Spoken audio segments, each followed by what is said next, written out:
ડીસા તાલુકાના રાણપુર વચલાવાસ જૂથ ગ્રામ પંચાયત હેઠળ આવતા સવપુરા ગામનું નામ જહુ નગર કરવામાં આવતા ગામના નવા નામને વધારવા ગ્રામજનોએ જહુ માતાજીની ભવ્ય શોભાયાત્રા સાથે જહુબાઈ ઝાપડી માતાના મંદિરે પૂજા અર્ચના અને મહાઆરતી સાથે સમગ્ર ગ્રામજનોએ સામૂહિક ભોજન પ્રસાદનું આયોજન કરવામાં આવ્યું હતું,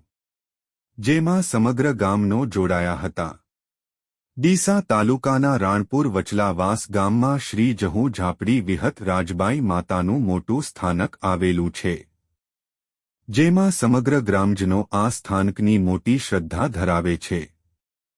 ગામના તમામ પ્રસંગોમાં જહુબાઈ માતાજીના હંમેશા આશીર્વાદ રહે છે। ત્યારે રાણપુર વચલાવાસ જૂથ ગ્રામ પંચાયત હેઠળ આવતા સવપુરા ગામનું નામ જહુ નગર કરવા આજથી 25 વર્ષ અગાઉ ગ્રામજનોએ સરકારમાં રજૂઆત કરેલી હતી,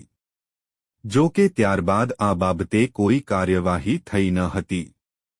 પરંતુ છેલ્લા 6 માસ અગાઉ ગ્રામજનો દ્વારા આ બાબતે ફરીથી સરકારમાં રજૂઆત કરતા તેમજ ગામનું નામ જહુનગર થાય તે માટે જહુબાઈ માતાજીને પણ પ્રાર્થના કરી હતી,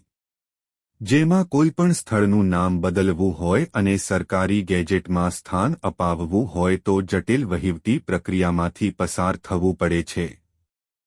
પરંતુ ગ્રામજનોની આસ્થા અને જહુ માતાજીની કૃપાથી તેમજ સરકારી અધિકારીઓની નિષ્ઠાવાન સક્રિય કામગીરીથી આ વહીવટી પ્રક્રિયા સરળતાથી પૂર્ણ થતા સવપુરા ગામનું નામ જહુનગર તરીકે સરકારી ચોપડે નોંધાતા ગ્રામજનોએ તેની ઉજવણીના ભાગરૂપે જહુબાઈ માતાના ભુવાજી ગમનભાઈ દેસાઈ અને ભુવાજી નરસિંહભાઈ દેસાઈના સાનિધ્યમાં ભવ્ય શોભાયાત્રા નીકાળી હતી, જેમાં સમગ્ર ગ્રામજનો જોડાયા હતા। શોભાયાત્રા જહુનગર થઈ રાણપુર વચલાવાસ જહુ ઝાપડી રાજબાઈ વિહત માતાના સ્થાનકે પહોંચી હતી, જ્યાં મંદિરે પૂજા અર્ચના તેમજ મહાઆરતી કરી સમગ્ર ગ્રામજનોએ સામૂહિક ભોજન પ્રસાદનો લાભ લીધો હતો।